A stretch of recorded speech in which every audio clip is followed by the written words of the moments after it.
欢迎来到巴巴娱乐呀频道，请订阅频道，所以大家不要错过当天最热门的新闻。我们今天的时事通讯包括以下内容：剧荒终结者，12部过审新剧神仙打架，杨紫肖战热巴谁能杀出重围？家人们，最近追完无忧渡，是不是感觉心里空落落的？别慌。广电总局4月过审的12部新剧已经蓄势待发，从古偶到悬疑，从美食到权谋，简直比自助餐厅的菜色还丰富。杨紫李现二搭，热巴变身女版鬼吹灯，肖战玩转古建筑，这哪是电视剧片单，分明是内娱顶流们的军备竞赛啊！打头阵的必须是锦绣芳华，杨紫和李现继亲爱的、热爱的后再次合体。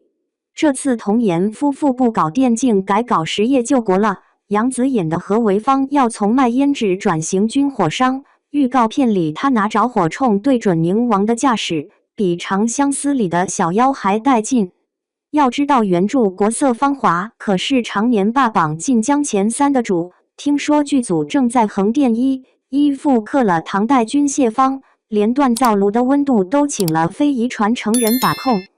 要说脑洞最大还得看迪丽热巴的萧启清嚷，这姐穿着皮衣开着越野车在戈壁滩追的萧的画面，直接把《山海经》拍出了古墓丽影的既视感。原著里那些人面蛇身的怪物，剧组居然请了《流浪地球》的特效团队，光概念图就画了800多张。最绝的是陈星旭演的严拓，表面是古董商人，背地里拿着洛阳铲挖凶兽，这设定可比普通悬疑剧刺激多了。宋茜和丁禹兮的山河枕绝对是虐恋专业户的天才。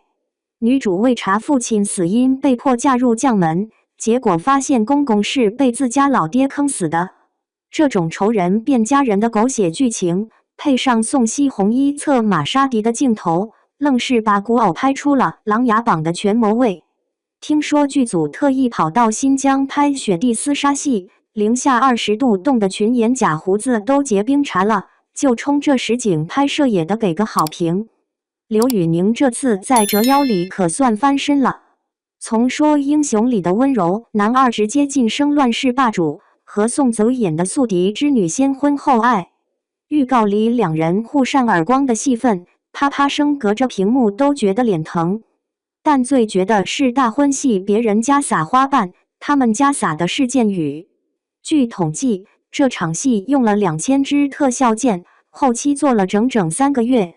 肖战的《藏海传》绝对是王炸级别，郑晓龙导演亲自坐镇，把古建筑玩出了花。肖战演的藏海公子，光看路透图里他测绘故宫的架势，不知道的还以为在看我在故宫修文物纪录片。更狠的是剧情设定，男主靠修复龙脉步步高升，这哪是权谋剧，分明是古代版蜜桃。程毅和娜扎的《赴山海》堪称武侠迷的过年饺子，改编自温瑞安经典 IP， 上来就是神州结义8大高手混战。程毅白衣染血的镜头，简直梦回莲花楼李香怡。剧组特意请了袁和平的五指团队，光动作设计分镜就画了3大本。听说程毅吊威亚把大腿都勒紫了，就为拍出剑气纵横3万里的效果。要说下饭神剧《艳遇永安》绝对预定席位。王颖璐和李云瑞在长安街头支摊卖胡辣汤，油泼辣子浇的那叫一个香。原著长安小饭馆可是靠美食描写养活无数吃播博主，剧组直接请了陕菜大师当顾问，连唐代的胡椒价钱都查了敦煌文书。看着男女主边查案边涮古董羹，手里的外卖顿时不香了。任嘉伦这次在凤凰台上彻底放飞皇帝不当非要当江湖游医。彭晓然演的林苍苍更绝，表面是药铺老板娘，实际是暗器高手。两人给病人扎针时，银针嗖的变成暴雨梨花针的场面，直接把医疗剧拍成了武侠片。听说任嘉伦为练针灸手法，拿自己胳膊试针试到淤青，这敬业程度我给跪了。白鹿和曾舜晞的临江仙玩的就是反差萌。白天是琴瑟和鸣的模范夫妻，晚上变成互相下毒的欢喜冤家。白鹿给曾舜晞煨汤时悄悄抖手腕的细节，把温柔刀演得淋漓尽致。剧组到剧组还调皮，毒药瓶上居然印着耗子尾汁，这波玩梗我给满分。赵露思和陈伟霆的许我要演堪称离婚教科书，从民政局出来就车祸失忆的设定比韩剧还抓马，但看着赵露思从傻白甜变身事业女王，踩着细高跟杀回前夫公司抢项目的架势，简直比星汉灿烂的程少商还飒。据说拍法庭戏时，陈伟霆被赵露思的气场压得 NG 了8次，果然是追妻火葬场的现实版。徐凯和田曦薇的子夜归绝对是古装版史密斯夫妇，白天甜甜蜜蜜逛灯会，晚上抄起软件互捅。田曦薇那个川剧变脸式的演技，上一秒还在娇羞喊夫君，下一秒就冷脸甩飞镖，看得人鸡皮疙瘩直起。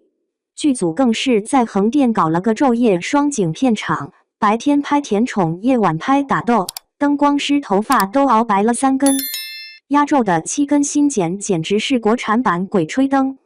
宋威龙和刘浩存组队收服凶简，从黄河鬼关到苗疆古树，恐怖元素直接拉满。